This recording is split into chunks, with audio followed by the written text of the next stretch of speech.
Donald Trump is portraying himself as a religious savior.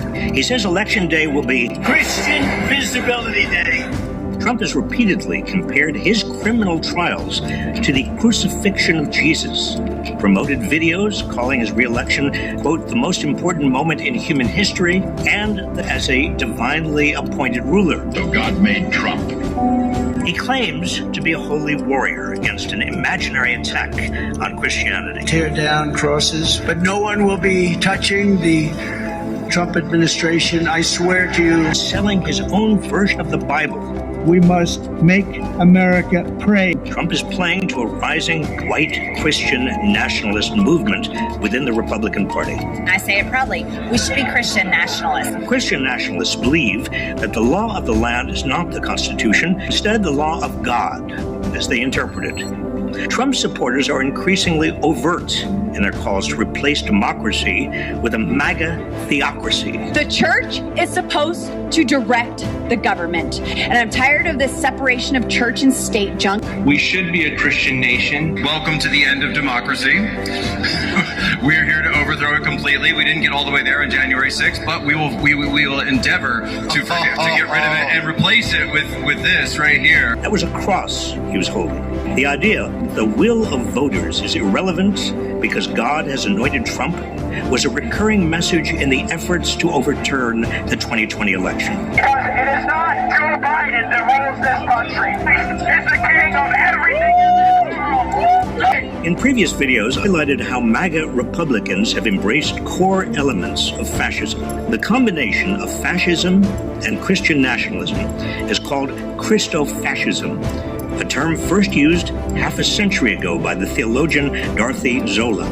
Fascists rise to power by characterizing their opponents as subhuman. Christofascists take it a step further by casting opponents as not just subhuman, but actually demonic. People like Nancy Pelosi, she's a demon. Framing opponents as enemies of God makes violence against them not only seem justifiable, but divinely sanctioned and almost inevitable. We are going to put on the armor of God, then a Glock on the side of us just in case. When we take power, they need to be given the death penalty. In the name of Christ, they must be absolutely annihilated when we take power.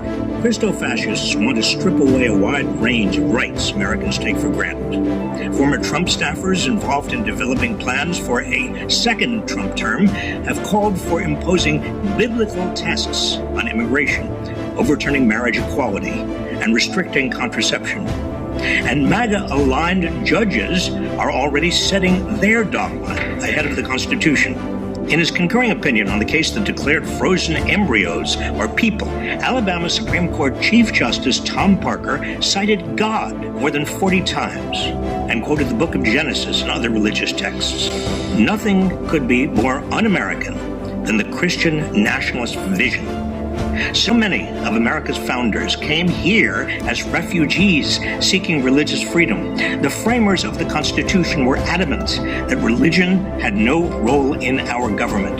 The words God, Jesus, Christ don't appear anywhere in the Constitution. And the very first words of the Bill of Rights are a promise that, quote, Congress shall make no law respecting an establishment of religion or prohibiting the free exercise thereof. Christofascism, or any religion-based form of government, is a rejection of everything America has aspired to be. A secular, multiracial society whose inhabitants have come from everywhere, bound together by a faith in equal opportunity, democracy, and the rule of law. Beware.